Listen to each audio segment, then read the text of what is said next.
பழனிமல முருகனுக்கு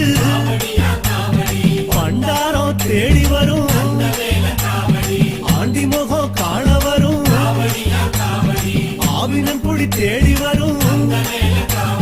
கால்நடையா வந்த காவடி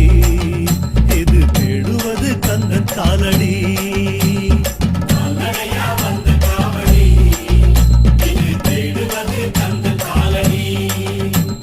பழுத்த பழம் தேடுதப்பா பாலதண்ட பாணி கேட்ட